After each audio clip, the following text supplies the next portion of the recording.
पूरे देश में लिव इन रिलेशनशिप। अभी हमारे देश के युवाओं ने तो विवाह संस्कार को भी ठुकरा दिया। ये संस्कार क्या है, ये बहुत बड़ा साइंस है। अच्छा, ये इतना बड़ा साइंस है कि इसमें जो आत्मा होती है उसका स्थूल सूक्ष्म कारण शरीर का परिशोधन किया जाता है। माँ के पास वो शक्ति है कि अगर वो चाहे तो अपने बच्चों को रावण भी बना सकती है, अगर वो चाहे तो अपने बच्चों को राम भी बना सकती है। पूरे विश्व में देखिए आतंकवाद आज कितने जोर पे, धर्म के नाम पे लड़ाई हो रही है, नस्ल के नाम पे लड़ाई हो रही है। हर भौतिक चीजों की हम बहुत तैयारी करते हैं, लेकिन परिवार में एक आत्मा को आप बुला रहे हो, उसकी कोई तैयारी नहीं होती।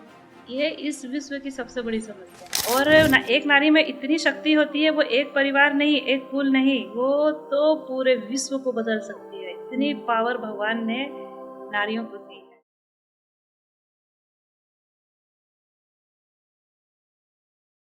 परम शांति। सभी का स्वागत है परम शांति मोटिवेशन एंड मेडिटेशन चैनल में। मैं साक्षी आज आप सभी का स्वागत कर रही हूँ हमारे आज के एक बहुत ही इम्पोर्टेंट पॉडकास्ट के लिए। और आज हमारे जो गेस्ट है वो है डॉक्टर अंजिता बहन। परम शांति। परम शांति साक्षी बहन। परम शांति। अंजिता बहन, जिनको कोई इंट्रोडक्शन की वैसे ज़रूरत नहीं है, वो डॉक्टर है और होम्योपैथिक डॉक्टर है, एमडी डॉक्टर है। और उन्होंने बापूजी के ज्ञान से जुड़ने के बाद उन्होंने बहुत सारी ऐसी चीज़ों का समाज में एक रिसर्च किया कि किस चीज़ की कमी है जिसके कारण जो लोग हैं वो एक ज्ञान की तरफ उनका रुझान क्यों नहीं हो रहा है। उसका एक मेन फाउंडेशन है, एक नींव है। जिस टॉपिक पे आज हम बात कर रहे हैं वो बहुत ही इम्पोर्टेंट टॉपिक है और स्पेशली सारी माताओं को ये टॉपिक पे ज़रूर सुनना चाहिए। आज हमारा थोड़ा वुमेन ओरिएंटेड टॉपिक भी है और युवाओं के लिए भी है।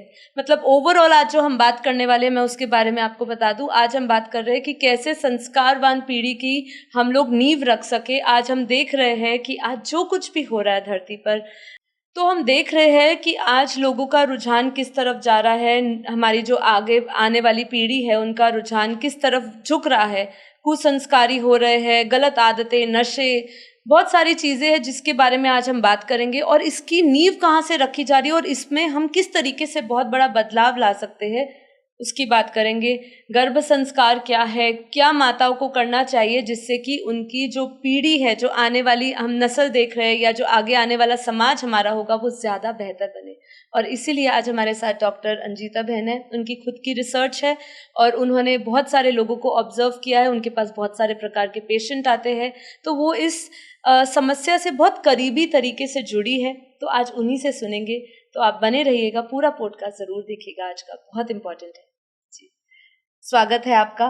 और की परम शांति। परम शांति। सबसे पहले मैं बापूजी को सादर कोटि चरण स्पर्श वंदन करती हूँ। ब्रह्मा माँ को सादर कोटि चरण स्पर्श वंदन करती हूँ।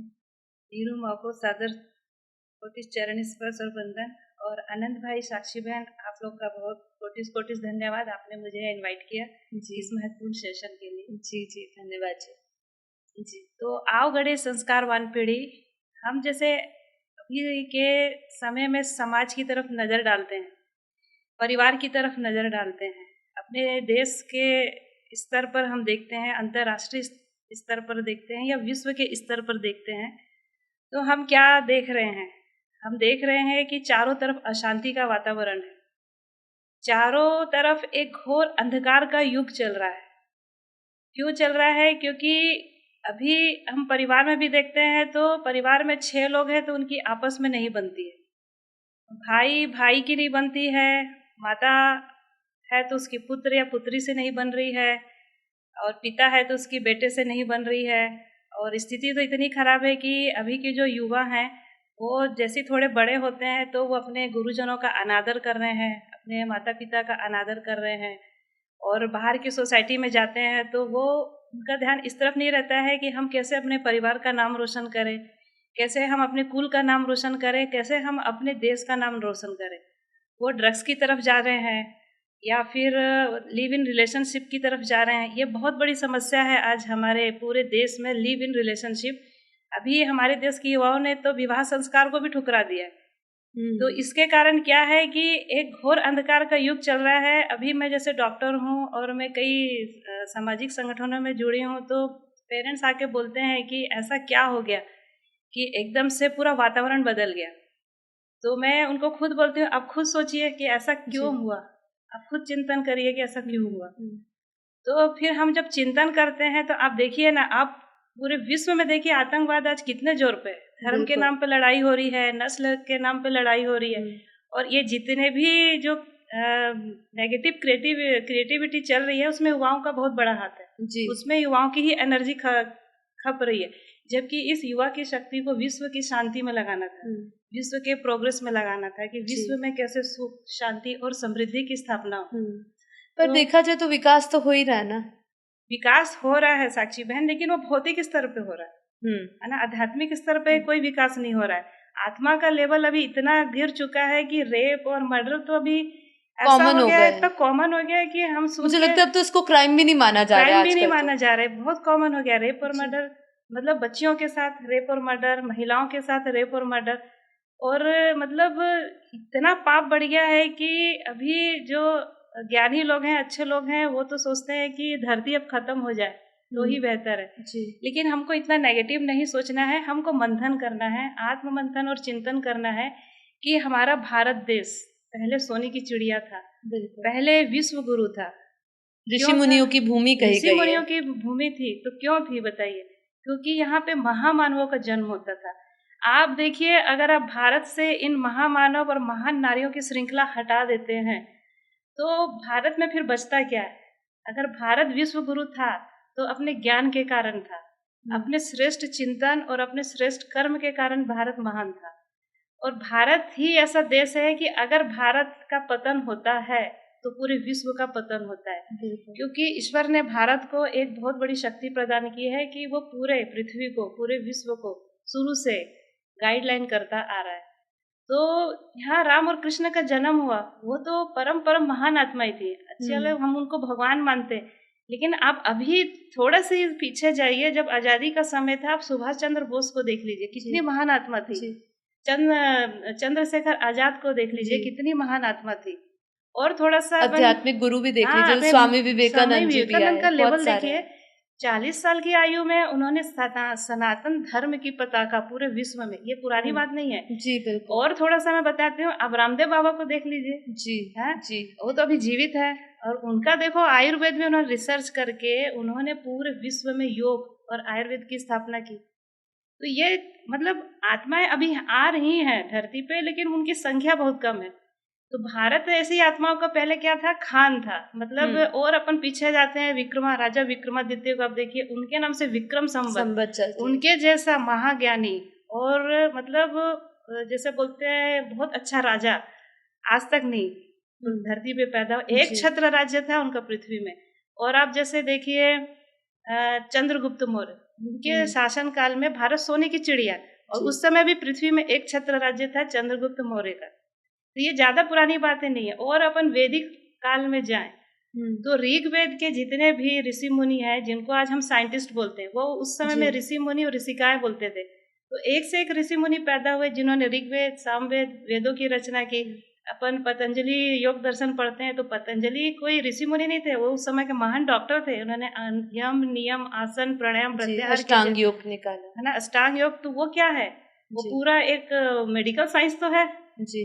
तो इतने महान आत्माओं से धरती भरी हुई थी, और महान नारियों की भी बहुत बड़ी श्रृंखला है। हम वैदिक काल में देखें तो अपाला है, घोषा है, देवयानी है, इंद्राणी है।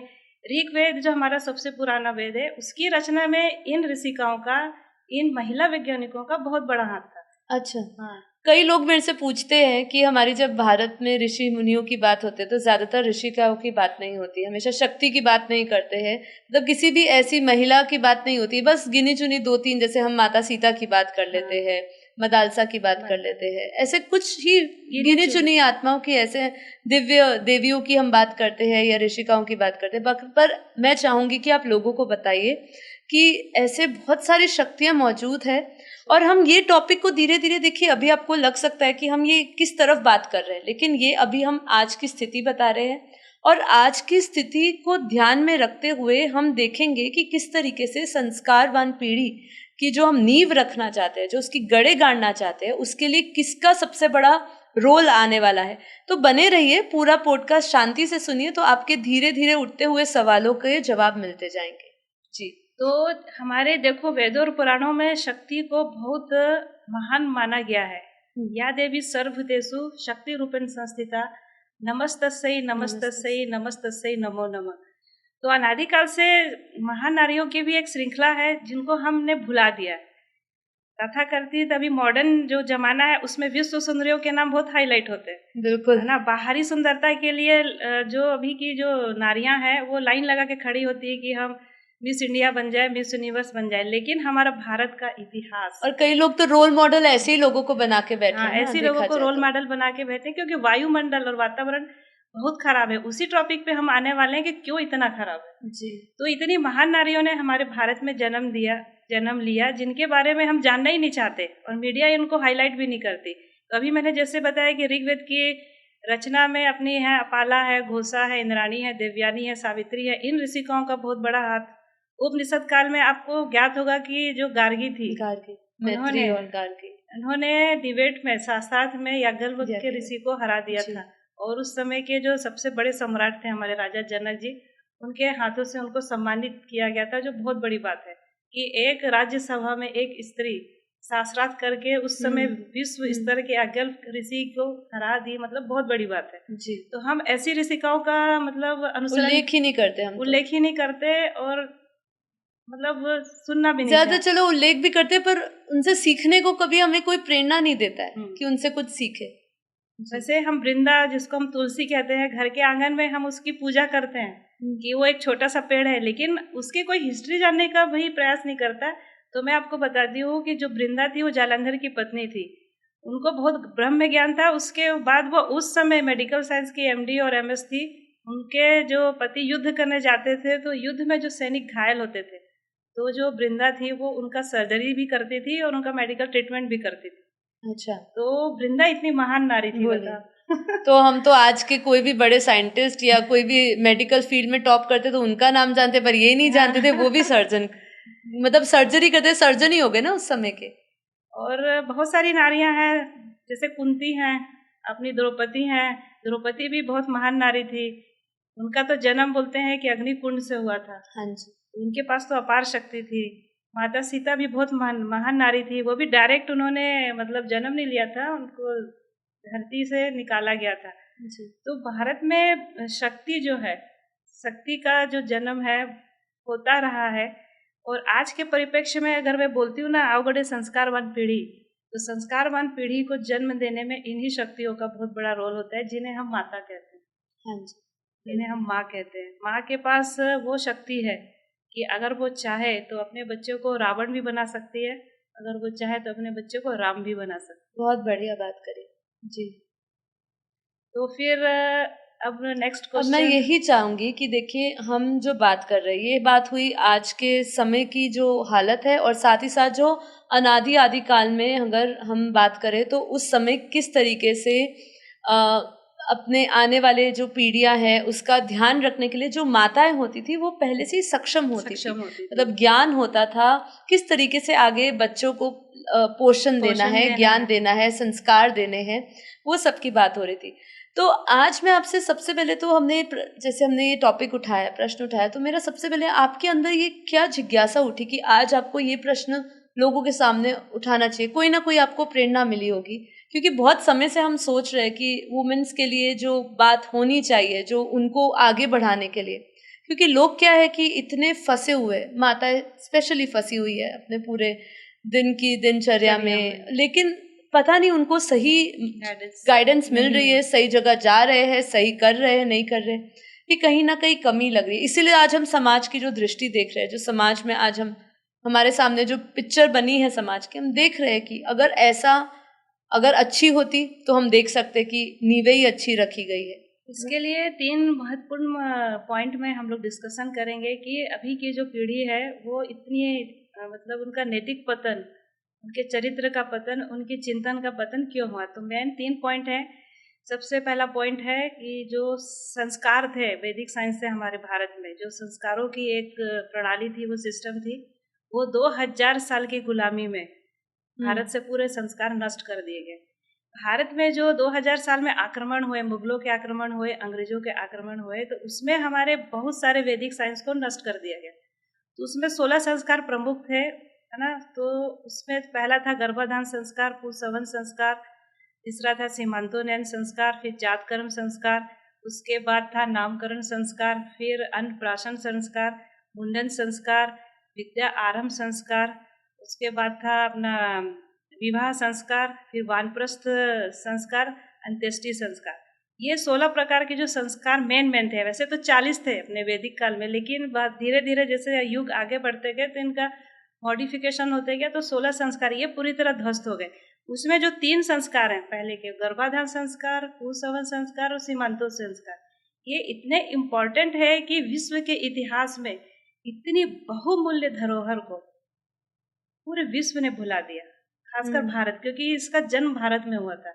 ये 3 ऐसे संस्कार मतलब है जिसके माध्यम से उस समय के माताओं को पता रहता था, उस समय के ऋषि मुनियों को पता रहता था, और वो इतने अलर्ट रहते थे उस समय के जो तथाकथित अभी जो ब्राह्मण होते हैं ना, जो शादी वादी कराते हैं, जो मंदिर में पुरोहित बैठे रहते हैं, जो पूजा पाठ कराते हैं, उनको कुछ नहीं मालूम कि हम किसी के घर में पूजा पाठ कराने जा रहे हैं तो उस घर में अच्छी आत्माएं जन्म ले, उसको हम कैसे बताएं इनको। लेकिन उस समय के हमारे ऋषि मुनि इतने अलर्ट थे कि वो इन संस्कारों के माध्यम से, क्योंकि आप डायरेक्ट किसी को बताने जाओगे तो कोई नहीं सुनता, इन संस्कारों के माध्यम से वो घर घर में इसको स्थापित करके रखे थे कि आप अपने घर में ऐसी महान आत्माओं का आह्वान, अपने महान आत्मा को निमंत्रण कैसे दे सकते हैं कि वो आत्माएं आपके कुल का भी नाम रोशन करें, आपके परिवार का भी नाम रोशन करें और आपके देश का नाम रोशन करें, वो समाज के लिए उपयोगी साबित हो।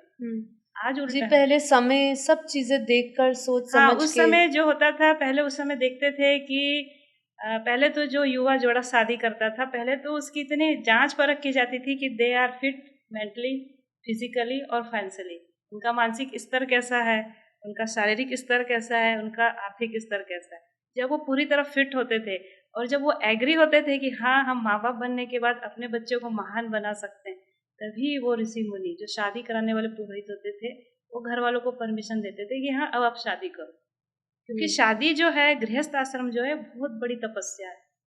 अब इसमें ही गृहस्थ आश्रम में जाने के बाद ही बहुत सारी जिम्मेदारियां बढ़ती है, तो उसके लिए हमको अपने जो बच्चे स्कूल में पढ़ रहे हैं, 9, 10, 11, 12, जो कॉलेज में जो बच्चे पढ़ रहे हैं, जो लड़के लड़कियां पढ़ रहे हैं, उनको शिक्षण देना चाहिए। तो उसका रिस्पॉन्सिबिलिटी किसके ऊपर है? परिवार वालों के ऊपर है। तथाकथित जो हमारे पहले तो ऋषि मुनि बोलते थे, गुरु बोलते थे, हमारे टीचर्स के ऊपर है। इनका मतलब जिम्मेदारी है। देखिए, अभी इन्हीं लोग को नहीं मालूम, ज्ञान ही नहीं है, इन्हीं को नहीं पता। जैसे आपने इतनी सारी बातें बताई, कई हमने भी पहली बार सुनी होगी या कई हमें भी नहीं पता था कि ऐसा होता था। ऊपरी तौर पे सब पता है, क्योंकि हम जब सीरियल देखते हैं, माइथोलॉजिकल सीरियल्स देखते हैं, तो पता चलता है कि मतलब कि इन संस्कारों का ना उपहास उड़ाया जाता है। उसमें ना डांस दिखाते हैं, गिफ्ट दे रहे हैं, मतलब संस्कारों की धज्जियां उड़ाई जाती है सीरियल में, तो सीधा सीधा बोलोगी। जबकि संस्कार क्या है, ये बहुत बड़ा साइंस है। अच्छा, ये इतना बड़ा साइंस है कि इसमें जो आत्मा होती है उसका स्थूल सूक्ष्म कारण शरीर का परिशोधन किया जाता है। अच्छा, इसको आप थोड़ा समझाएंगे? हाँ, ये बहुत बड़ा माइक्रो साइंस है जिसमें सब कॉन्शियस माइंड को जो डिलीट करते हैं, जो जन जन्मांतर के जो उसमें संस्कार डीएनए आरएनए के रूप में संचित होते हैं, उसको डिलीट किया जाता है। ये इतना बड़ा मतलब साइंटिफिक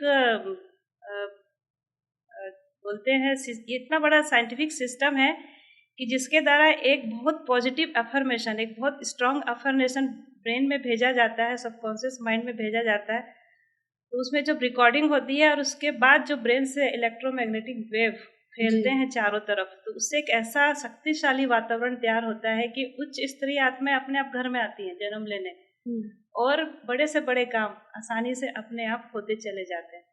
तो ये माइक्रो साइंटिफिक टेक्निक है, बहुत बड़ा साइंटिफिक टेक्निक है। इसका कोई उदाहरण आप दे सकते हैं? जैसे आप मुझे शायद आप प्रहलाद का भी बता रहे थे। प्रहलाद का मैं कहानी छोटा सा बताऊंगी कि जब हिरण्यकश्यप चले गए थे तब करने, तो इंद्र ने इसको अरेस्ट कर लिया था, प्रहलाद की मम्मी कायाधु को, आजकल तो मम्मी बोलते हैं, उनकी मदर को अरेस्ट कर लिया था। तो नारद मुनि उनको छुड़ाने गए कि इनके गर्भ में अभी ये गर्भवती है और हमारे धर्म में गर्भवती महिला को मारना पाप माना जाता है, तो आप उनको छोड़ दीजिए। तो वो फिर रोने लगी कि मैं कहाँ जाऊंगी। तो फिर नारद ऋषि बोले आप हमारे आश्रम में चलो। तो हिरण्यकश्यप तो बहुत बड़ा असुर था, जो प्रहलाद की माँ तो महासुर था, और ये कायाधु भी असुर कुल की थी, असुर कुल की थी। तो हाउ कैन यू थिंक कि उनके गर्भ से एक बहुत बड़ी देव आत्मा जन्म ले सकती है या ईश्वरीय गुणों से ओतप्रोत आत्मा जन्म ले सकती है। और वो नारद ऋषि के आश्रम में थी, तो वहाँ के जो संस्कार पड़े, वहाँ का रहन सहन, आहार विहार, ध्यान करना, मंत्र जाप करना, ओमकार की ध्वनि सुनना, और वैसे सात्विक आहार विहार लेना। और वैसे ही नारद मुनि बोलते थे कि उनको बोलते थे अपने बच्चों को पॉजिटिव अफर्मेशन दो कि तुम इस विश्व में आ रहे हो मेरे थ्रू, तो तुम्हें विश्व का कल्याण करना है, तुम्हें महान आत्मा बनना है। तो वो गर्भ में ही अपने बच्चे से बात करती थी कि बेटा, जो बेटी हो या बेटा, तुम जो भी हो, तुम मेरे घर से जन्म ले रहे हो, तो तुम्हें विश्व स्तरीय की आत्मा बनना है। तुमको अपने पिता की तरह यहाँ पे लोगों का संहार करना, औरतों का मतलब चीर हरण करना, ये सब काम नहीं करना है। तुमको यहाँ पे आके ईश्वरी तुल्य कार्य करना है। तुम्हारे अंदर क्षमा के गुण होने चाहिए, प्रेम के गुण होने चाहिए, सहन शक्ति के गुण होने चाहिए। और आप देखोगे कि बहुत आश्चर्यजनक बात है कि जब प्रहलाद का जन्म हुआ और जैसे ही थोड़ा बड़ा होने लगा, तो वो भगवान विष्णु की आराधना करता। हाँ, ओम भगवते वासुदेवाय, और उनके मुंह से यही मंत्र निकलता था और वो सारे ईश्वरीय गुणों से ओतप्रोत था।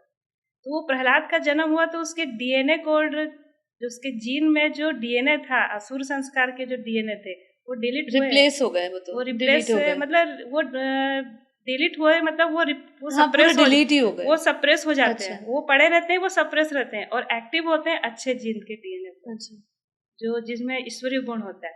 क्योंकि डीएनए आरएनए मतलब जन जन्मांतरों का संस्कार लेके आत्मा जन्म लेती है। तो ध्यान और मेडिटेशन का, पॉजिटिव अफर्मेशन का, सात्विक आहार विहार का बहुत बड़ा महत्व है। नॉट इन प्रेगनेंसी पीरियड, हमारी पूरी होल लाइफ में मेडिटेशन का बहुत बड़ा इफेक्ट है। इससे तो ये मेडिटेशन करे अगर महिला, तो बड़ी से बड़ी बीमारी अगर उनके पीढ़ियों में आ रही है, तो वो भी ट्रांसफर होने से बच जाती है। और इसी को रिसर्च किया अमेरिका वालों ने, यूरोप वालों ने, और उन्होंने इसको एपिजेनेटिक साइंस का नाम दिया। अच्छा, इसको तो वहाँ के लोग फिर भी फॉलो कर रहे हैं वो वो वहाँ के लोग फॉलो करते हैं। वहाँ की महिलाएं पहले से तैयारी करती हैं। अभी आप पढ़ते होंगे ना, स्टार चाइल्ड जन्म ले रहे हैं चाइना में, इधर उधर, तो ये सब साइंस यहीं से अडॉप्ट किया जाता है, इंडिया से। वो उस रास्ते पे चल पड़े हैं, लेकिन हमारे भारत के लोग क्या कर रहे हैं? तो एपिजेनेटिक साइन मतलब जो वहाँ पे साइंटिस्टों ने आविष्कार किया, तो उन्होंने बताया लोगों को कि आप अपने सात्विक आहार विहार से, आप योग से, मेडिटेशन करके आप पीढ़ी दर पीढ़ी आने वाली बीमारियों को ऑफ कर सकते हैं। मतलब वो आपके जीन में पड़े रहेंगे, लेकिन वो एक्टिव नहीं होंगे आपके लाइफ में। और आप जिस टाइप का आपको हेल्थ चाहिए, मेंटल हेल्थ, फिजिकल हेल्थ, आप उसको ऑन कर सकते हो उस जिन को, और अच्छा लाइफ गुजार सकते हो। और इसी चीज को हमारे मतलब वेदों में बहुत अच्छे से गर्भ विज्ञान में बताया गया, गर्भ उपनिषद में बताया गया, उत्तर मीमांसा में बताया गया, पूर्व मीमांसा में बताया गया, पतंजलि के योग दर्शन शास्त्र में बताया गया। इवन कपिल मुनि ने अपने सांख्य दर्शन में तत्व ज्ञान जो दिया है, उसमें भी इसका जिक्र है। मतलब ये कितना बड़ा साइंस है, और हम पर कोई जानते नहीं। हमारे भारतीय लोगों ने इसको भुला के रखा। तो आपका कहने का मतलब ये है कि जैसे आपने कहा, हम आज आम महिलाओं की बात करें, माताओं की बात करें, तो वो सोचते हैं कि जैसी बच्चा जन्मा है, तो वो कई माताएं फिर भी अवेयरनेस के कारण ये सोचती है कि अभी ये समय है, शुरू के 4 या 5 साल, हम इस 4-5 साल में उनको अच्छे संस्कार थे, जो भी हैबिट्स डालनी है बच्चे में, जो भी संस्कार डालने हैं, वो इसी 4-5 साल में डालने हैं। तो आपका जिस तरीके से आपने अभी तक समझाया, और मुझे जो समझ आ रहा है या जो रिलेट कर पाई हो, तो इसकी नींव तो कहीं पहले ही रख देनी चाहिए ना? बहुत पहले। तो इसको आप थोड़ा और समझाइए, क्योंकि मान लीजिए कि हम जिस तरीके से बात कर रहे हैं कि आने वाला जो समाज है, उसमें आने वाली जो पीढ़ी है, या आने वाले अब जो बच्चे हैं, वो संस्कारवान हो, इसीलिए माताओं का इसमें क्या रोल है और उनको क्या करना चाहिए, और साथ ही साथ इनकी शुरुआत कहाँ से होती है? जी, अभी मैंने पहला पॉइंट बताया कि हमारे समाज से पूरे संस्कार का सफाया हो गया। दूसरा पॉइंट मैं ये बताना चाहती हूँ कि हमारे धरती पे अभी 800 करोड़ की जनसंख्या है, और वो सब एक्सीडेंटल बर्थ है। मतलब इन आत्माओं को निमंत्रण देके और आह्वान देके धरती पे नहीं बुलाया गया है। तो इसमें क्या होता है, लोग शादी वादी करते हैं, प्रेग्नेंट हो जाते हैं, 9 महीने ऐसे निकाल देते हैं। तो क्या होता है कि वातावरण में 2 तरह के आत्माएं घूम रही हैं। हम भारतीय लोग तो इतना तो जानते ही हैं कि हमारे चारों तरफ का जो वायुमंडल है, उसमें बहुत सूक्ष्म जगत की बहुत सारी आत्माएं अरबों खरबों की संख्या में घूम रही है। तो उसमें 2 तरह की आत्माएं होती हैं। एक होती है सूर्य कुल की आत्माएं और दूसरी होती है देवकुल या ईश्वरी कुल की आत्माएं। तो देखिए, अब एक्सीडेंटल चाइल्ड बर्थ में क्या होता है, अब जोड़े ने तैयारी ही नहीं की है कि हम वो प्लान ही नहीं करते कि हमको बच्चा चाहिए, अगर बच्चा चाहिए तो किस टाइप का चाहिए। तो बच्चा आ गया है, 9 महीने ऐसे ही निकल गए, उसके बाद 2-5 साल वैसे ही निकल गए, उसके बाद उसको सिखाते हैं बेटा माँ बाप के पैर छू, बेटा तू गीता पढ़, बेटा तू टाइम से उठा कर, बेटा तो छोटी छोटी बातें ही नहीं सीखते, तो वो बड़ी बड़ी बातों को क्या फॉलो करेंगे। तो क्या होता है कि 9 मंथ की प्रेगनेंसी से लेके 5 साल की उम्र तक जो सब कॉन्शियस माइंड होता है, जो जेनेटिक कोड होता है, 90% रिकॉर्डिंग हो चुकी रहती है। कौन से समय में? पूरे 9 मंथ की प्रेगनेंसी से अच्छा, लेके तो 2 मतलब साल के 2 साल होने तक, मतलब 90% तो 9 मंथ की प्रेगनेंसी में हो गई रहती है, 10% की रिकॉर्डिंग गर्भ के बाहर आने के बाद होती है। तो मतलब मेन फेज तो ये 9 मंथ्स का ही हुआ। हाँ। तो इसलिए गर्भ संस्कार इतना इम्पोर्टेंट हो गर्भ गया। संस्कार भी बहुत इम्पोर्टेंट है, जो गर्भ धारण करने के पहले किया जाता है। उसमें अभी आप बोल रहे थे ना, तो उसमें पहले के ऋषि मुनि माता पिता को समय बताते थे कि शुक्ल पक्ष होना चाहिए, ये वार होना चाहिए, ये नक्षत्र होना चाहिए और ये टाइम होना चाहिए। आप उस समय ईश्वर का ध्यान करिए, अपने कुल देवी कुल देवता का ध्यान करिए, आप यज्ञ करिए, अच्छी आत्मा का आह्वान करिए। फिर उसमें जब गैमेटोजेनेसिस की जो प्रक्रिया होती थी, तब बहुत उच्च कोटि की सोल गर्भ में प्रवेश करती। वो साइंस अभी हमारे आज के ब्राह्मणों को भी नहीं पता। ठीक है। और दूसरी चीज ये है कि 90% रिकॉर्डिंग जब बच्चे की गर्भ के अंदर ही हो गई है, तो वो गर्भ के बाहर 2 साल 10% रिकॉर्डिंग होती है, 3-4 साल का, तो आप उसको क्या सिखाओगे उस समय? क्योंकि जो उसने उस समय रिसीव किया होता है 9 मंथ की प्रेगनेंसी में, वो फिर आउटपुट आता है पूरा बाहर, और वो सारी जिंदगी चलता है, और वो एक पीढ़ी तक नहीं चलता है, वो कई पीढ़ियों तक चलता है। तो सेकंड गलती लोग क्या करते हैं, एक्सीडेंटल बर्थ। पूरी पृथ्वी अभी एक्सीडेंटल बर्थ चाइल्ड से भरी पड़ी है। तीसरी गलती अभी हमने डिस्कस की कि लोग सोचते हैं अभी थोड़ा बड़ा हो जाएगा तो हम इसको संस्कारवान बनाएंगे, इसको हम अनुशासन सिखाएंगे, तो वो समय गया। तो ये 3 चीज का अभी, और हम देखते भी है ना, जैसे अब बच्चे जब 5 साल का होता है, आप उनको बोलते हो मोबाइल नहीं देखना, ये करना है, बट वो इतना जिद्दी होते हैं बच्चे कि देखा है कि पेरेंट के पास कोई ऑप्शन नहीं रहती, और वो कहते हैं कि कम से कम कुछ कर तो रहे। मोबाइल इसलिए देखता है क्योंकि उसकी माँ पूरे 9 महीने सीरियल देख रही होती है, टीवी में मोबाइल देख रही होती है, तो वो संस्कार कहाँ से लेके आ रहा है। अभी आप एक भी माता को, मैं तो डॉक्टर हूँ ना, मेरे पास तो आते हैं, मैं तो मना करती हूँ, आप बिल्कुल मोबाइल मत देखिए, आप बल्कि मेडिटेशन में बैठिए, आप ध्यान करिए, आप क्लासिकल म्यूजिक सुनिए, सितार वादन सुनिए, आप मंत्रों का जाप कीजिए। आप जिस जिस धर्म के हैं, हिंदू मुस्लिम सिख ईसाई व्हाटएवर, आप अपने धर्म के जो गुरु हैं उनका ध्यान करिए, और अपने बच्चे से बात करिए आप, है ना, आप उसको 2 घंटा डेली बात करिए, उसको पॉजिटिव अफर्मेशन दीजिए। ये बहुत बड़ी बात है जो आपने कही है, मतलब ये शायद कोई मेडिकल फील्ड में होंगे डॉक्टर्स, उनको पता होगा, लेकिन आपका एक बहुत इम्पोर्टेंट पार्ट यहाँ पे इसलिए भी है क्योंकि आप उसको आध्यात्मिकता से जोड़ रहे हैं कि किस तरीके से हम आत्मिक शक्ति की भी बात करें कि जो दिव्य आत्माओं का आवाहन हो। तो 9 महीने जो 90% जो आपने कहा सबकॉन्शियस माइंड ऑलरेडी ट्रेन हो चुका है। तो हम ये देखते हैं कि जब मदालसा की बात होती है तो मदालसा ने अपने गर्भ में ही बच्चे को बोला था, बुद्धोहम शुद्धोहम, मतलब तुम शुद्ध बुद्ध आत्मा हो। ब्रह्म ज्ञानी बच्चों को उन्होंने जन्म दिया। तो उन्होंने अपने, मतलब जब पैदा हुए थे तभी बोल दिया तुम ये शरीर नहीं हो, तुम शुद्ध आत्मा हो, चैतन्य आत्मा हो। तो ये अब पता चलता है कि पहले माताओं को ज्ञान होता था, इसलिए उनको ऋषिकाएं बोलते थे। आज हमारी माताओं के पास ये ज्ञान लुप्त हो चुका है, उनको पता ही नहीं है। मैं देख रही हूँ अक्सर कई माताएं बल्कि इतना डिप्रेस्ड होती है, इतनी दुखी होती है, उनको बोला जाता है कि तुम खुश रहा करो, कोशिश किया करो खुश रहने की, जिससे कि बच्चे पे अच्छा असर पड़े, लेकिन उनके पास कोई ज्ञान ही नहीं। मतलब अगर वो खुश भी रहे तो किस तरीके से खुश रहे, वो अपनी खुशी कहाँ पे लगाएगी, भौतिक चीजों में, मटीरियलिज्म में।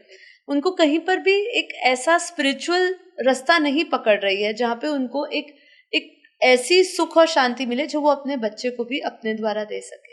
एक्चुअली हमारे समाज में ट्रेंड क्या है कि प्रेगनेंसी के समय उसको आयरन के टैबलेट दो, विटामिन की गोलियां दो। आप तो बोलते होंगे एज एन डॉक्टर, आप भी देते तो होंगे। आप उसकी फिजिकल हेल्थ की तरफ ध्यान दे रहे हो ना, लेकिन उसके मेंटल हेल्थ, उसकी सोल हेल्थ की तरफ आप ध्यान नहीं दे रहे हो।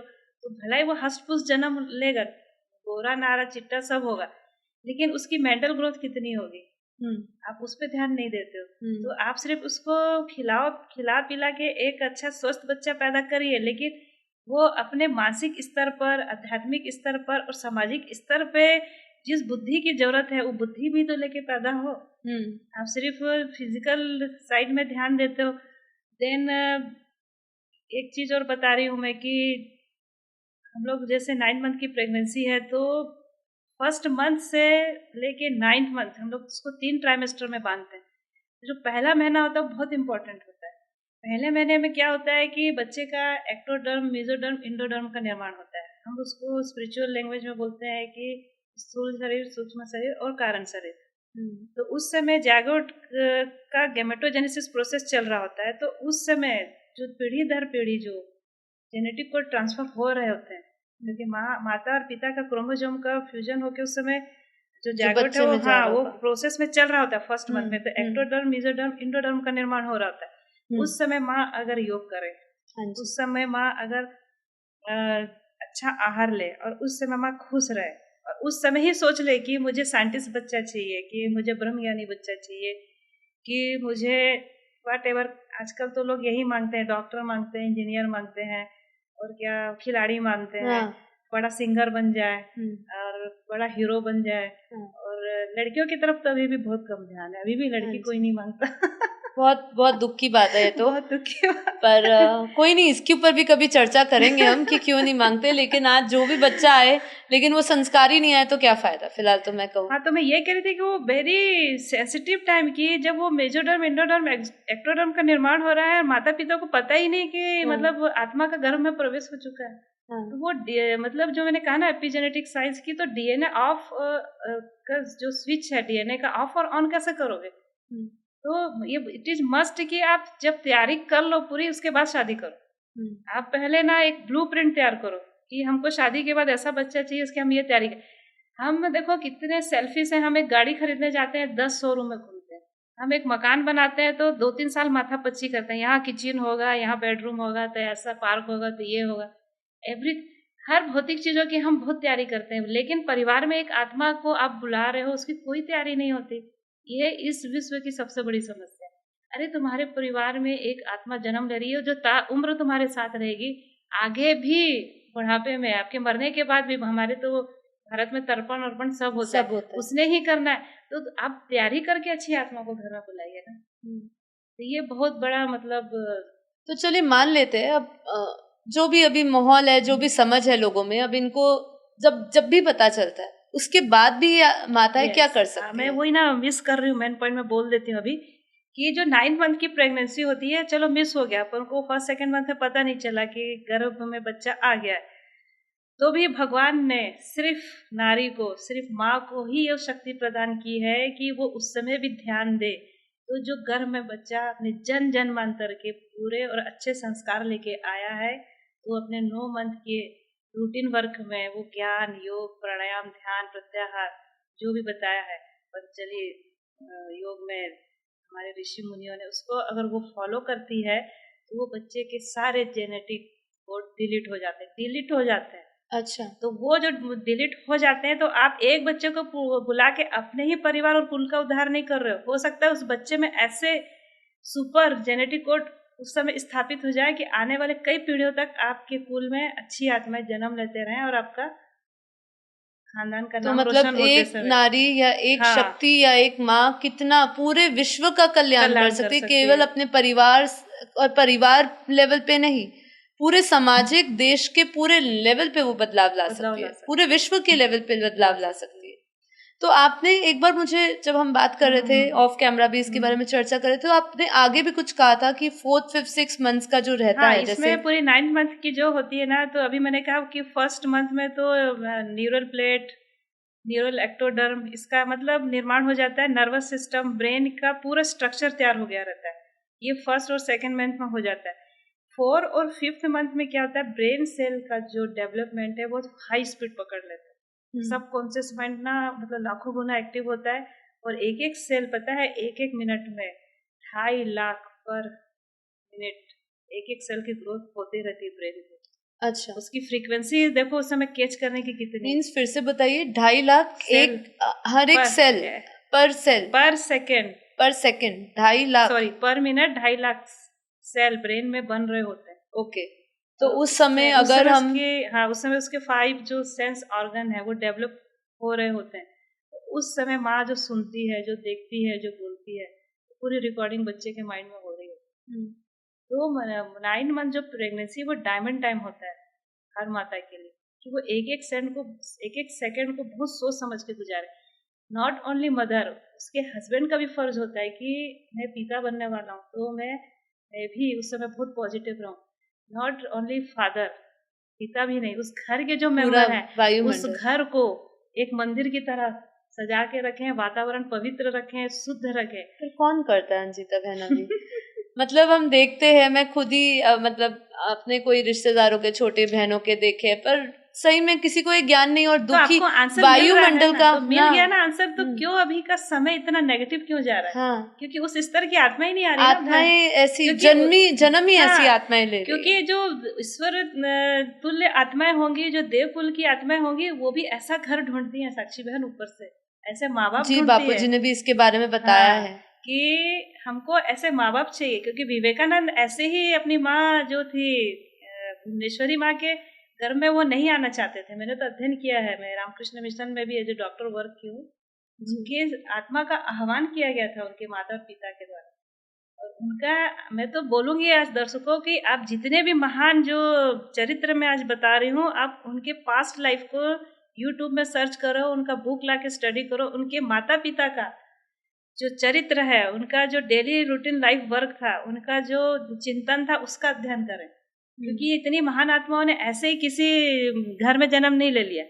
ये सब फाइंड आउट करती हैं कि हमको अच्छा घर चाहिए, हमको अच्छे उस लेवल के माता पिता, उस फ्रीक्वेंसी के विचार वाली आत्माएं धरती में हमको चाहिए, तभी हम उस घर में प्रवेश करेंगे। तो विवेकानंद का तो एकदम श्योर, भुवनेश्वरी जो थी वो बहुत बड़ी शिव भक्त। अच्छा, बहुत बड़ी शिव भक्ति। और उनके पिता का जो चिंतन था, जो उनका कर्म था, वो भी वकील थे।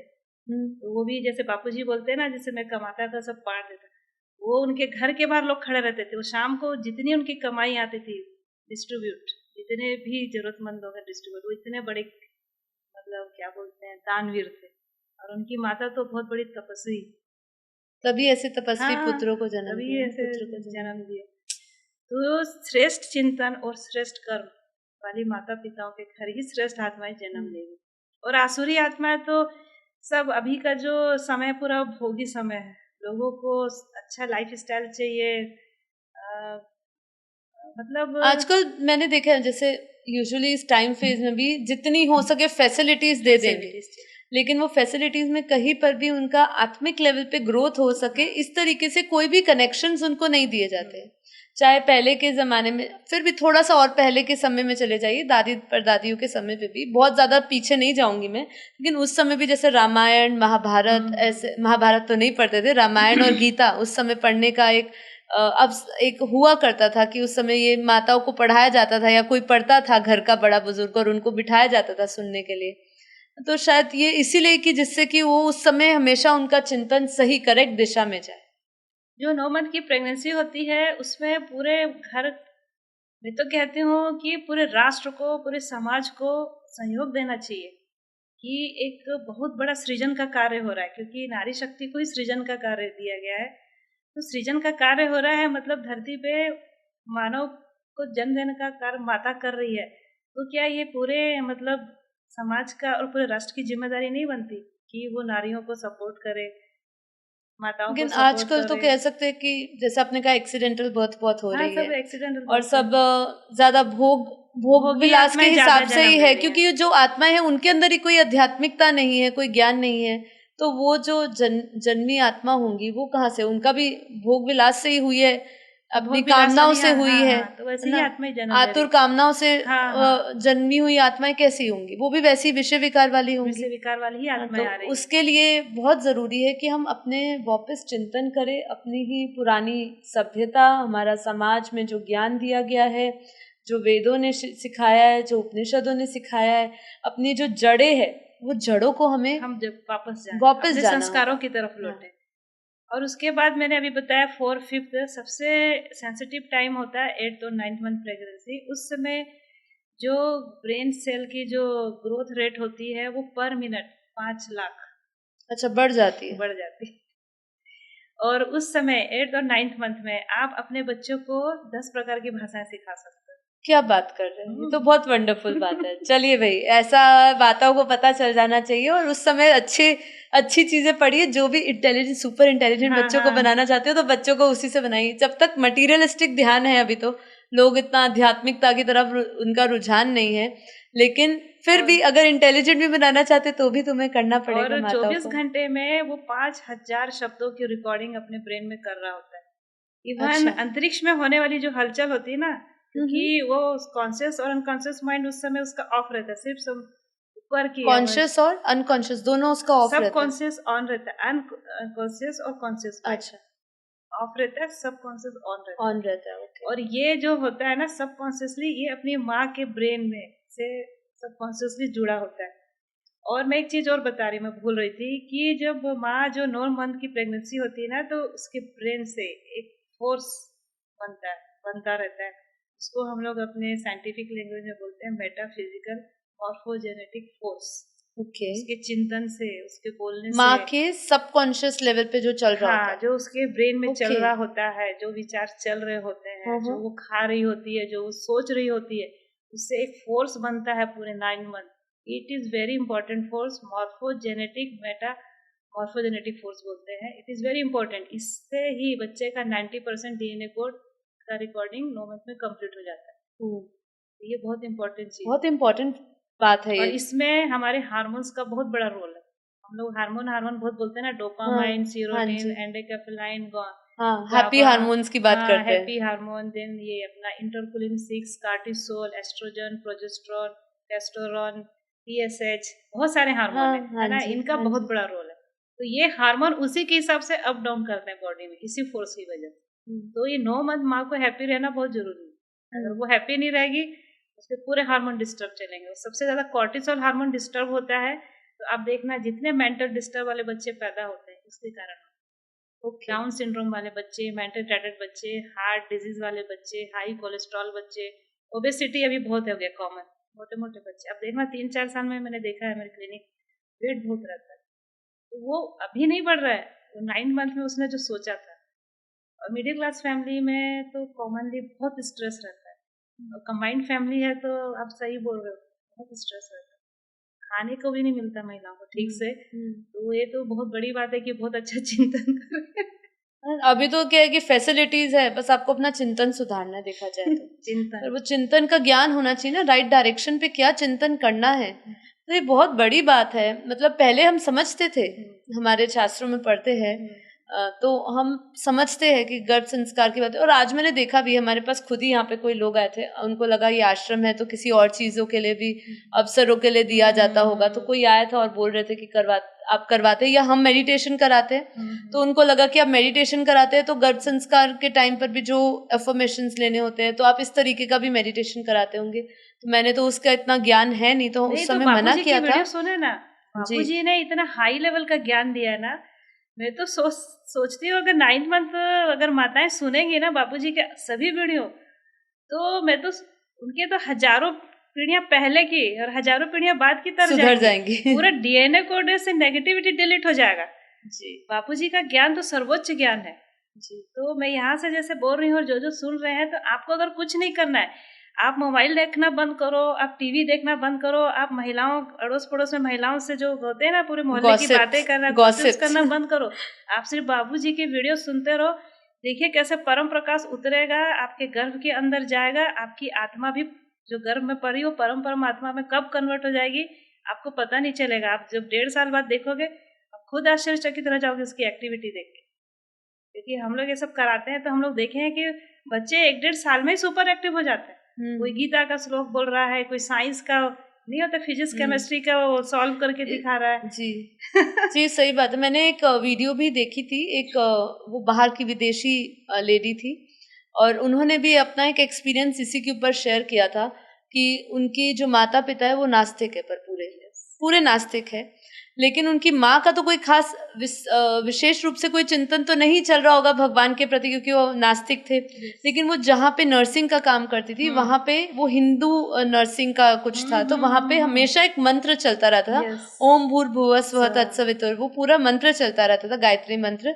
तो जब उनका जन्म हुआ, उनकी बेटी का जन्म हुआ, जिन्होंने अपना ही अनुभव बताया, तो कहा कि काफी एक जैसे जब बच्चा यूजुअली बोलना शुरू करता है उससे ज्यादा थोड़ा उन्होंने समय लिया बोलने में, लेकिन जब उन्होंने बोलना शुरू किया तो उन्होंने सबसे पहले ये सब मंत्र उच्चारण करने शुरू करे। तो उनकी पेरेंट्स जो है, मदर और जो फादर है उनके, वो बहुत ही आश्चर्यचकित रह गए, क्योंकि वो खुद नास्तिक थे, फॉरेनर्स थे, उनको कोई इसमें इंटरेस्ट नहीं था। लेकिन उनकी जो बेटी थी वो बोलते ही जब बोलना शुरू किया तो कुछ ही समय में वो ये सब बोल रही थी। तो उन्होंने कहा कि जिस जगह पे वो काम करती थी वहाँ हमेशा मंत्र चालू रहते थे। तो वो जैसे आपने कहा ना, ये बहुत बड़ी बात बताई कि सबकॉन्शियस लेवल से, माता के सबकॉन्शियस लेवल से 8वें और 9वें महीने में वो बच्चे सबकॉन्शियस लेवल पे वो ग्रास्प करता है, राइट? उसका जो मॉर्फोजेनेटिक फोर्स एक्टिव रहता है उससे जुड़ा रहता है बच्चा। 8वें और 9वें नहीं, शुरू से फर्स्ट मंथ टू 9 मंथ। हाँ, क्योंकि जैसे वो प्रेग्नेंट होती है तो भगवान वो पावर दे देता है माता को, बहुत पावर मिलती है उस समय। आप उस समय हार्मोन लेवल देखना मदर का कितना फाइन रहता है, पूरे सिस्टम जो होते हैं आप देखिए ना, कितना बदलाव आता है। फिर गॉड गिफ्ट है भगवान की तरफ आज से। तो बल्कि जैसे आप कह रहे हो, तो आज तो मैं कई लोगों का एक्सपीरियंस सुनती हूँ तो काफी डिस्टर्ब माइंड ही रहते हैं, और वही नहीं पता। डिस्टर्ब माइंड इसलिए क्योंकि वो देखिए अभी की जो महिलाएं हैं, वो मैं बोली ना कि हजारों साल की गुलामी से पूरे संस्कार ही नष्ट हो गए ना। अभी उनके माता पिता को कुछ पता नहीं है, वो क्या अपनी बेटी को समझा के शादी करके भेजे, क्योंकि बेस्ट तो वही है ना, उनके भी माता पिता को पता नहीं होगा, क्योंकि भारत ने 2000 साल गुलामी झेली है साक्षी बहन। 2000 साल में पूरे रूट कॉज काट दिए गए भारत। तक्षशिला विश्वविद्यालय 1 साल तक जलता रहा, आतिताइयों ने हमारे पूरे ज्ञान को नष्ट भ्रष्ट कर दिया, तलवार के दम पे, प्रेम से या डोनेशन पैसे देके पूरा कन्वर्सेशन। इंडिया में बचा क्या है? भारत में कोई संस्कार नहीं बचा, खोखला हो गया। अगर हम ध्यान से करें, संस्कृति के नाम पे भी सब तरीके से। सोने की चिड़िया था, कितने बार इंडिया को लूट लूट के ले जाया गया, दोहन किया गया भारत का सब तरफ से। संस्कृति का भी दोहन किया गया और समृद्धि का भी दोहन किया गया। तो अभी तो पूरा क्या बोले, तो इसमें इनका भी कोई दोष नहीं है। लेकिन फिर भी देखिए कई जो स्पिरिचुअल संस्थान वाले हैं वो घर घर जाके जागृति अभियान चला रहे हैं। अभी तो भारत में भी शुरू हो गया है कि गर्भ के थ्रू हम महान आत्मा को कैसे बुला रहे हैं, क्योंकि हम लोग भी लगे हुए हैं, हमारी पूरी टीम काम करती है। आपका इसमें विशेष रोल आपकी तरफ से क्या होता है? हम लोग प्रोजेक्टर लेके जाते हैं स्कूल कॉलेज में, और बच्चों को जैसे प्रिंसिपल से बात करते हैं, एक हॉल में सबको बुला लेते हैं, तो प्रोजेक्टर के माध्यम से एक एक दिखाया जाता है स्लाइड, उसमें पूरा गर्भ के अंदर बच्चा क्या एक्सप्रेशन दे रहा है।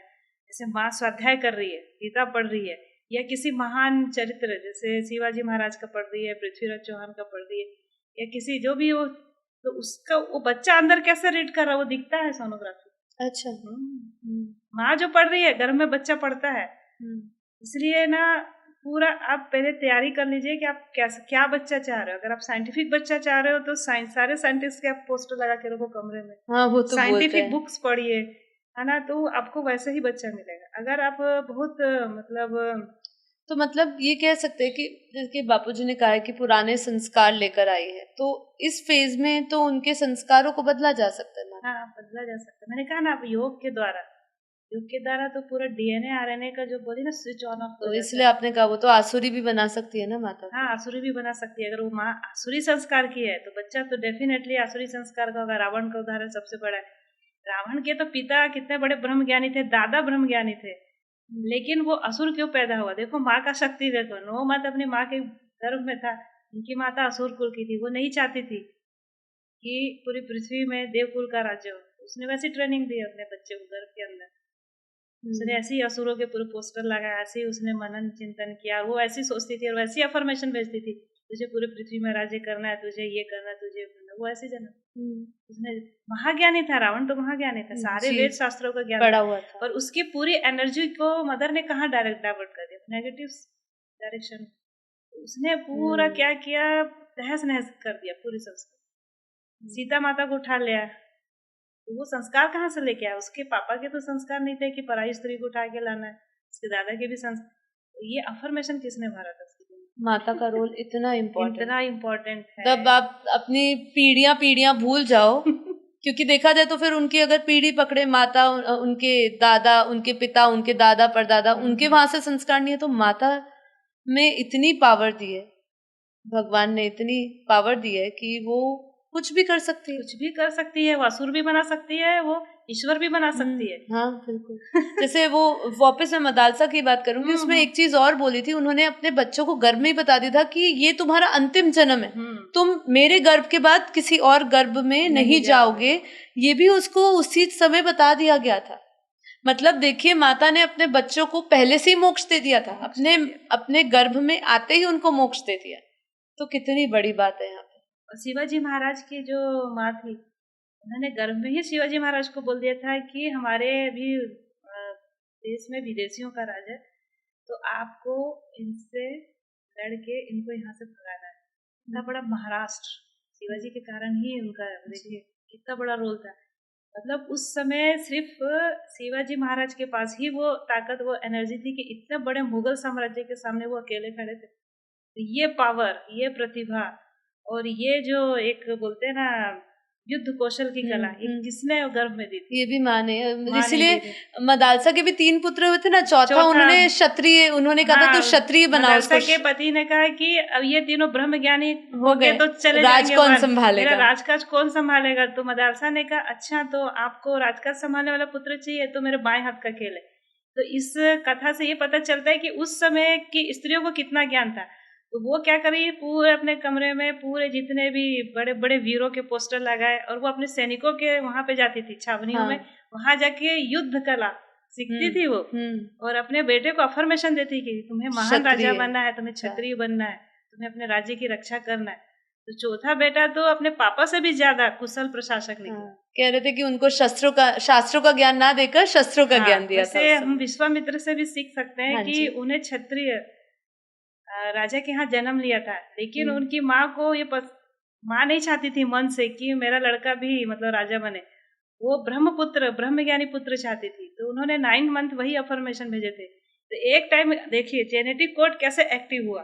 एक टाइम उन्होंने उस साल क्षत्रिय धर्म का पालन किया। जब वशिष्ठ के आश्रम में गए, उनका ब्रह्म बल देखा, तो उनका जो अंदर का जो था ब्राह्मण, वो जाग गया और बोले मुझे भी ब्रह्म ज्ञानी बनना है। तो वो कोड एकदम से तो नहीं आता ना। मतलब आपने इसलिए कहा कि वो रिप्लेस नहीं, सप्रेस हो जाता है कहीं ना कहीं। जिन ऑन और ऑफ कर सकती है माँ, जब वो घर में बच्चा रहता है। वो जिन उन्होंने ऑन कर दिया था कि तुमको जब अनुकूल परिस्थितियां मिलोगी तुम ब्रह्म ज्ञानी बनोगे।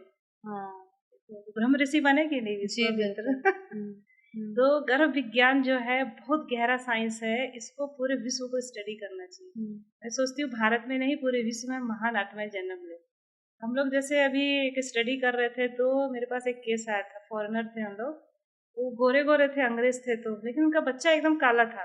अच्छा। अब ये सोचो, गोरे गोरे मतलब माँ बाप का बच्चा एकदम काला क्यों होगा? अब पूरा हम लोग साइकोलॉजी, ये केस हिस्ट्री, पास हिस्ट्री, और माँ बाप तो ज्यादा परेशान, मेरा बच्चा काला क्यों हुआ।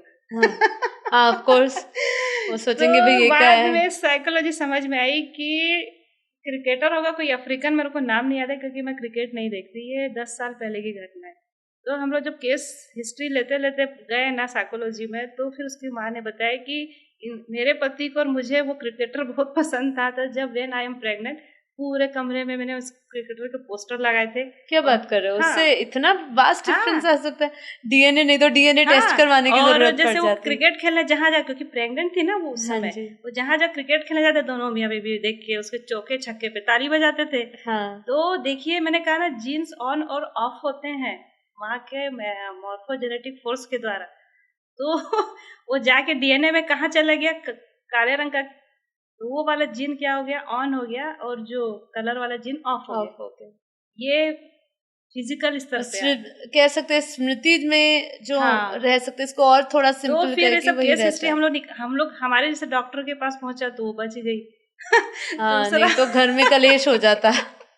नहीं तो बहुत बड़ी बात हो जाती। तो फिर हम लोग ने समझाया कि नेक्स्ट चाइल्ड जब आएगा तो आप 9 मंथ ऐसे लोग भी बहुत आश्चर्यचकित, बहुत खुश होके गए क्योंकि घर बर्बाद होने से बचे। हाँ जी।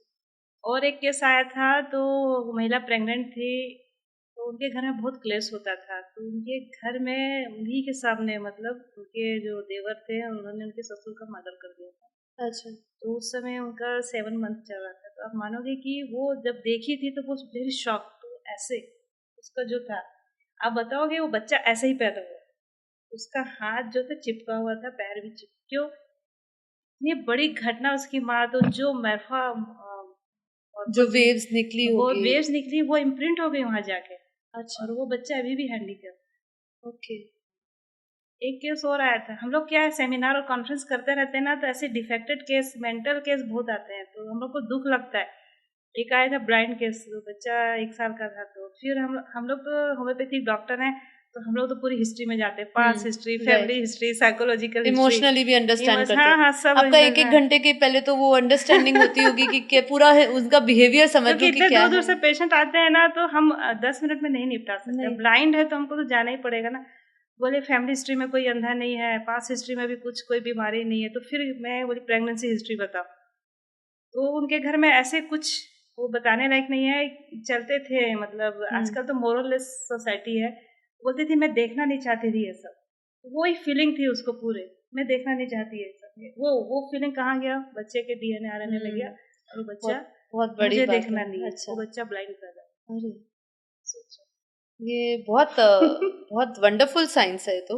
और इससे बहुत ये साइंस जानने के बाद, ये विज्ञान जानने के बाद तो आपके कहते हैं ना, आपके हाथों में अब चाबी है, चाबी आ गई है कि अब आप क्या करना चाहते हो आगे, अपने परिवार में भी किस तरीके की आत्माओं को आवाहन करना चाहते हो, किस तरीके का आप अपना पूरा समाज चाहते हो, अपना वातावरण चाहते हो, ये अब आपके हाथ में ही है। अब हम जब कभी शिकायत करें समाज में कि आज लोग ऐसा कर रहे हैं, पीढ़ी ऐसे कर रही है, हमारे युवा इधर जा रहे हैं, उधर जा रहे हैं, तो सबसे पहले इसका जो सवाल का जो जवाब है वो अपने अंदर पूछे, और स्पेशली माताओं को पूछना चाहिए, माताओं को और उसके साथ रहने वाले के लोगों को भी। पर मैं कहती हूँ कि माताओं को अब आज के लेवल पे इतना स्ट्रॉन्ग अप हो जाना चाहिए कि जो भी परिस्थितियां हैं, जैसे ही देखिए, जैसे ज्ञान इसलिए बहुत श्रेष्ठ कहा, कर्मों का ज्ञान अगर सभी माताओं को हो जाए तो घर में विपरीत परिस्थितियों में रह के भी उनको धीरे धीरे। यस,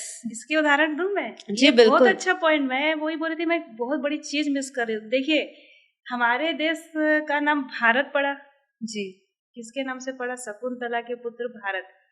शकुंतला हम सबको याद है उनकी कहानी कि उनके पति को श्राप मिला था दुर्वासा ऋषि का, तो वो उनके साथ गंधर्व विवाह किए थे, उन्होंने कुछ दिन उनके साथ रहे, वो उनको छोड़ के चले गए।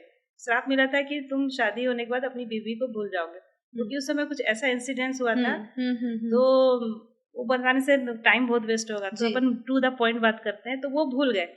अब वो अपने, उनके पति बहुत बड़े ऋषि थे शकुंतला के, तो शकुंतला देखो यंग थी, सी इज वेरी ब्यूटीफुल, ब्रह्म ज्ञानी थी, सारे चीजों का बहुत ज्ञान था, तो वो डिप्रेशन में नहीं गई। तो मैं यही बताना चाहती हूँ कि आप डिप्रेशन में मत जाओ कि आपका पति छोड़ के चला गया, आप मायके में बैठे हो। उन्होंने पूरे जोर शोर से, जो उनके घर में जो बच्चा पल रहा था उसको महान बनाने की पूरी जोर शोर से तैयारी कर ली। अब सोचो एक माँ जिसके बच्चे का पिता उसको छोड़ के जा चुका है, वो ये सोचे कि मेरे पुत्र के नाम से इस देश का नाम भारत होना चाहिए।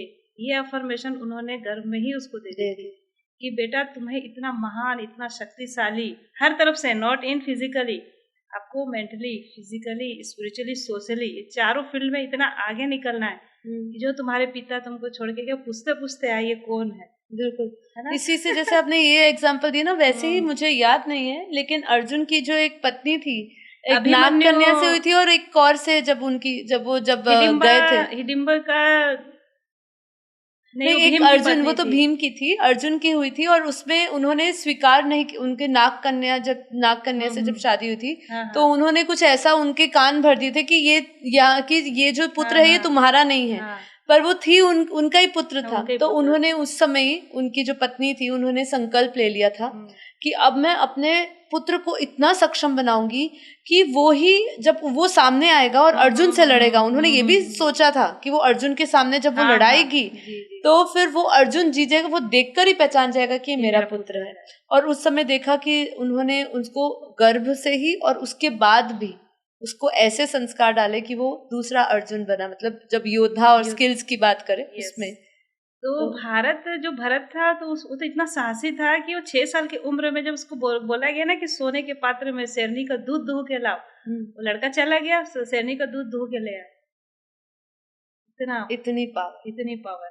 सेकंड चीज है, और थोड़ी दूर नहीं जाते हैं भाई, हम तो अपनी माता सीता को देख लो ना, शी इज प्रेग्नेंट, क्या किया राम, जंगल में छोड़ के आ गए। देखो इतने बड़े राजा की पत्नी है कि नहीं, और वो कहाँ पे है, जंगल में है, और ट्विंस उनके पेट में। तो ऋषि वाल्मीकि के आश्रम में थी, तो देखो ब्रह्म ज्ञानी थी, उनको सारी चीजों का ज्ञान था, उन्होंने हार नहीं मानी। तो ये 2 उदाहरण, जैसे आपने ये 3 उदाहरण, हमारे समाज में अभी भी मैं ऐसे बहुत महिलाओं को जानती हूँ जो हिम्मत नहीं हारती, जो प्रेगनेंसी पीरियड में भी अपने मतलब बच्चों को लालन पालन, उनको पॉजिटिव अफर्मेशन देना, योग करना, उनके बच्चे बहुत अच्छे हैं, बाकी बच्चों से मेंटल और फिजिकल और स्पिरिचुअल लेवल पे बहुत आ गए। तो उन्होंने फिर पूरे 9 महीने की प्रेगनेंसी में जब तब ध्यान, सात्विक आहार विहार, पॉजिटिव अफर्मेशन देना, स्वाध्याय इज मस्ट। अभी के लोग बुक नहीं पढ़ते हैं, लेकिन बुक पढ़ना बहुत जरूरी है। आप अच्छे महान चरित्र गाथाओं के, जो पुरुषों और महिलाओं की, अरे अपने धर्म के जो गुरु हैं जिन्होंने महान महान काम किया, उनका स्वाध्याय करो ना आप। और आप म्यूजिक ना, ये सब डिस्को म्यूजिक और फिल्मी गाने मत सुनो। ये फिल्मी गाने सुनेंगे, डिस्को म्यूजिक सुनेंगे तो वही डिस्को करने वाले पैदा होंगे। और देखिए वही आ रहे हैं आजकल, तो उठते ही जैसे ही पैदा होते 1 साल 2 साल में चलते चलते तो फुदकने लग जाते हैं, और सब गाने तो ऐसे ही याद रहते हैं। में मोबाइल, जो आज अधिकांश बच्चों के हाथ में मोबाइल रहता है। आप देखना, मैं देख रही हूँ जो डॉक्टर 2 महीने के होते नहीं, मोबाइल मांगता है माँ से। मैं तो देखती हूँ, मेरे को अफसोस होता है कि भाई, मैं काफी बार बोलती हूँ कि बच्चों को खाना खिलाते समय माओ के लिए इतनी कष्ट हो जाता है खाना खिलाना कि मोबाइल पकड़ा दो तो कम से कम खाना तो खाएगा। हम उनको समझाए कि आप ना ऐसा करो तो कहेंगे खाना ही नहीं खाएगा। तो मतलब ये चीजें होने लग गई। मोबाइल में वो देख भी क्या रहा है, वो 2 महीने की उम्र है उसकी, 1 साल की, वो कार्टून देख रहा है। तो आप कार्टून टाइप के बच्चे, वो जिंदगी भर कार्टून गिरी ही करेगा, ये आप लिख लो। सही बात है, सही बात है, कार्टून गिरी ही करेगा, क्योंकि उसका अभी सबकॉन्शियस एक्टिव है। आप उसके दिमाग में क्या डाल रहे हो? हाँ, आपने कहा ना 10% अभी एक्टिव, अभी 10% भी टाइम है, तो अब 10% तो बचा के रखो। वो भी नहीं करना चाहते, वो भी नहीं करते। और उसके बाद देखिए, माता सीता ने लव कुश को इतनी बढ़िया ट्रेनिंग दी। जब राम जी ने अपना घोड़ा छोड़ा था तो हनुमान जी को उनको परास्त करने आना पड़ा था, हनुमान जी को हरा दीजिए, लक्ष्मण जी आए तो हरा दिए।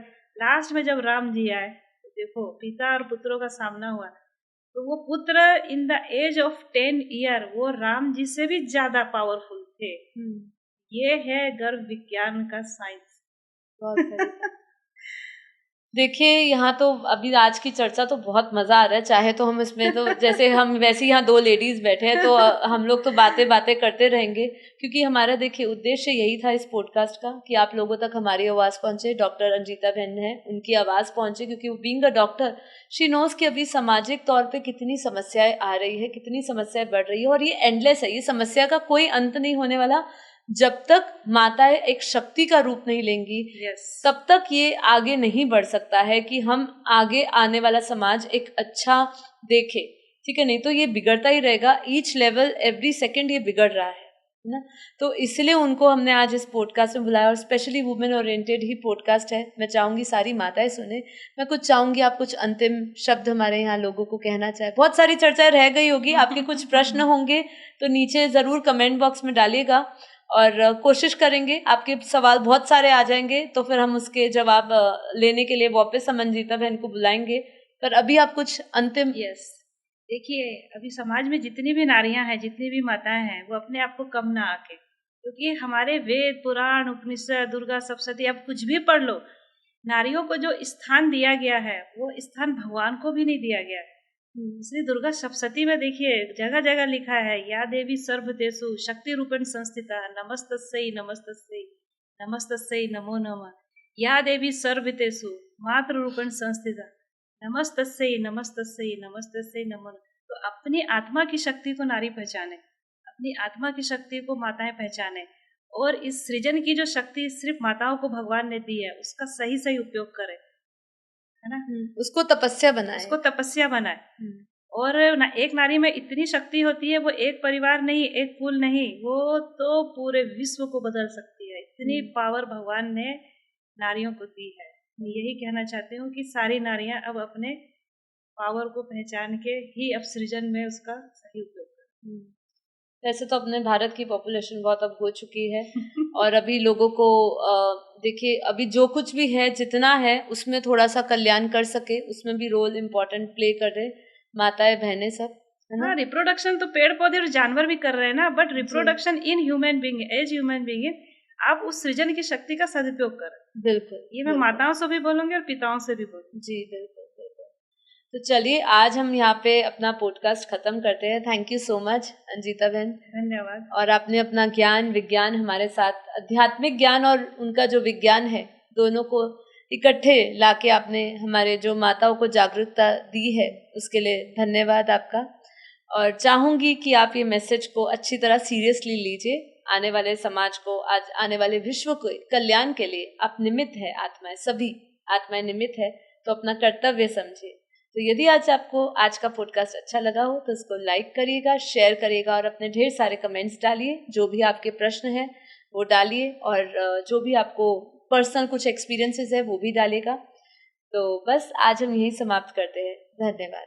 Thank you so much. बेहद की परम शांति, बेहद की परम शांति, बेहद की परम शांति, सोचो बोलो परम शांति। Join us daily for our morning live meditation, Monday to Saturday, 5:30 to 6:30 a.m. Join us daily for live meditation, 10 p.m. to 11 p.m. on YouTube Live. Subscribe now. Website www.paramshanti.org. Email us anand@paramshanti.org. Like, share, subscribe. Join today.